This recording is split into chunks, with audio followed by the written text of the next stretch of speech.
Hello everyone, and welcome to this video about 6.2, which is just talking about kind of a short subject where we are considering inconsistent systems and dependent equations. And what these are just fancy terms for what we've already seen before, especially in the case of systems of equations that are just two-dimensional, like x and y as our variables.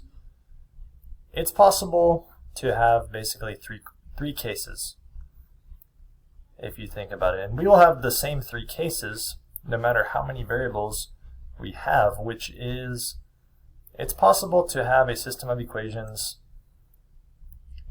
that has one solution. If you think about it, this is considered probably the normal case, where a system of equation and two variables, it basically is representing two lines, and the solution is where those lines cross each other. And so it's possible to have one solution. It is also possible, whenever you have two lines, that those lines might be parallel to each other, which means there are no solutions. And then in our third case, it is possible that whenever you plot the two lines that are in the system, that actually they're not two lines at all. Both of the equations that are in the system, whenever you graph them, they're actually the same line.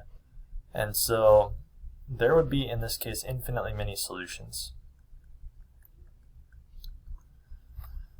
And these have these special names that we're talking about, which is one of these corresponds to inconsistent systems, the other one corresponds to dependent equations.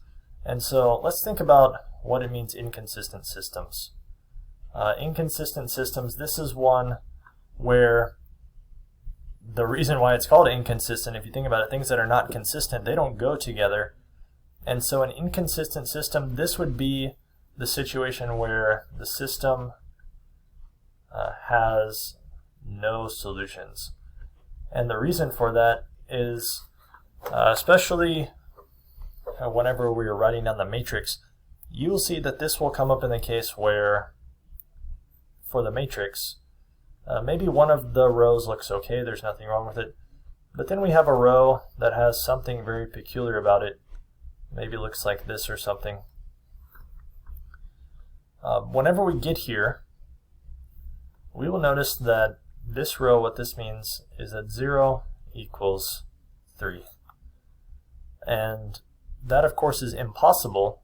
That's why this system of equations, has no solutions. It is called an inconsistent system because there's something seriously wrong with one of the equations. It's actually nonsensical.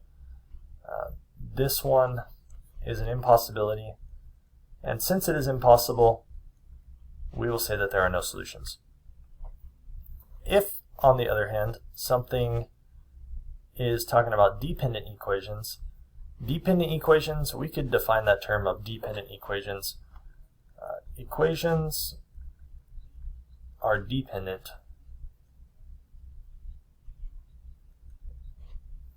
just think about what the word dependent is talking about. Basically that they depend on each other somehow. And that would be kind of a loose definition for this one, that the equations depend on each other. What we mean by depend is that if they are just some type of multiples of each other, like non-zero multiples of each other. And even more generally, imagine if we have maybe more than two, because this definition makes sense whenever there's only two equations. But if there's three equations, it's possible for the equations to be dependent. If we think about what's going on in the matrix, you basically have row 1, you have row 2, and you have row 3 going on. That's possible. And we can have as many rows as possible. You know, you can have 4 or 5 up to basically infinitely many rows. The most complicated situation that we'll deal with maybe is about 4 rows. It's possible to see that one in some limited cases. But in general, we will say that row 3 is dependent on row 1 and row 2. If row 3, it's just supposed to be some multiple of row 1 plus some multiple of row 2. we could say it like this. This would be kind of another definition. So actually, when there's three equations, they can be dependent by having one that is some type of a combination of the other rows. And what will happen in that case, I'm going to give myself a little bit more room over here, is that imagine if row 3 is just some combination of row 1 and row 2. Then when we're doing the Gaussian elimination, for example, if this row maybe goes like this one, and then this row goes like this one, and then we have our other row is like this row, for example, then imagine what we can do. I've designed these purposefully that you can see that row 3 is just the same thing as row 1 plus row 2.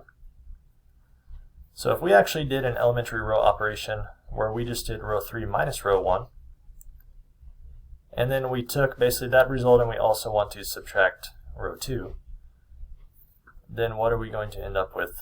And here I'm just doing two operations at once. Otherwise, we would write this matrix twice by saying, subtract row 1, then we'd write it down, and then we'd subtract row 2, and we'd get our thing. But here, row 3, we're subtracting row 1 and row 2. So we're doing 3 minus 2 and minus 1, it would just be 0. And then we have, for the second entry, 2 minus 0 minus 2, it just becomes 0. 4 minus 1 minus 3 is also 0, and then 4 minus 3 and minus 1 is also 0. And then the other rows, they will not change. I will just write them down again. We see in this case, since these equations, as it were, of course these are just rows of matrices, but they stand for equations, these equations are dependent on each other because of what we said before. They're some combination of each other. And so when we do that operation, we actually would end up getting just an all 0 row, which this one just stands for 0 equals 0. And in that case, since this thing is always true, we have a row that's basically always true, there are not enough constraints on this equation to be able to just find one solution. We will have infinitely many solutions in the event of having this 0 row. And so we could think about this in terms of, planes or something, because here when you have three variables, x and y, if we have an equation that has x and y, this is going to be a line. If we have something with x, y, and z, this is going to be a plane. And it's possible for two planes to intersect each other, but it's not possible for two planes to intersect and only have one solution, because if two planes are intersecting, they're either the same plane, in which case they're just laying on top of each other, and every single point that's on the whole plane is a solution, or else it's possible that they could be crossing in some type of a line. So for example, if we have another piece of this, or another plane that is crossing this one, these planes would be intersecting in an entire line across here. And of course we're imagining that the planes go on kind of infinitely in both directions, so this line would just keep going like that. So if there's, one of these equations is just 0 equals 0, so we can, it doesn't do anything for us, we just throw it out. The two remaining equations that are there, they represent two planes that will intersect in a line. And so I would like to basically use this example. I'm going to give a little bit more room again to describe this process for writing down the solutions when there's infinitely many of them. Because before, especially with lines, you would just write infinitely many solutions and then you're done. But there's a way actually to write down the solutions to this one as a set using this kind of set notation. And why don't we practice it here? First, imagine what these equations are saying. They're saying that x plus 2y plus 3z equals 1. We have another equation that goes, I will write it below the x. We have another equation that goes 2x plus, this 0 stands for 0y, so I would just leave a gap, plus basically z equals 3. And then the other equation is just non-stop zeros. And so even though it's not possible to solve for specific values of this one, as far as, you know, we're not going to find one solution, there's infinitely many solutions. That means our solutions have to be based on a variable. That way we can plug in that variable, we can find a given solution. And what I mean by that is that here we can solve for x and y in terms of z. And so how would we do it? What about for this equation here? It goes 2x plus z equals 3. So we could solve for x, and we'll go 2x. What if we just subtract the z from both sides? It'll go 2x equals 3 minus z, and then we can divide both sides by 2, so x equals 3 minus z over 2. And then, what about this equation? We could solve for y. It goes at the moment, why don't we subtract x? It will go 2y plus 3z equals, sorry about this line there, I'm going to fix that one. 2y minus 3z equals, I subtracted x to 1 minus x, and then we can add this 3z to both sides.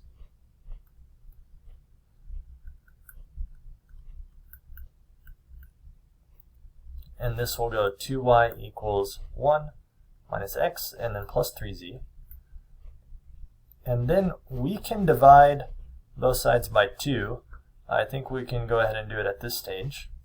So y equals, and I'm actually going to write these differently. I'm going to go 1/2 minus x over 2 and plus 3/2 z.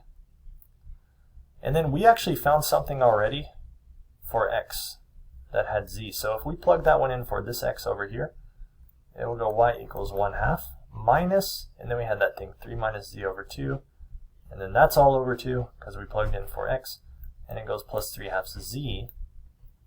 And then we can kind of simplify this one a little bit just by, you know, doing a leaf change flip. It's like dividing by 2 over 1. So y equals 1/2 minus, it goes 3 minus z over 4, and then plus 3/2 z. And now we could even simplify a little bit more because all that we have in this equation are z's. And so I'm going to give myself a little bit more room again. And we have what?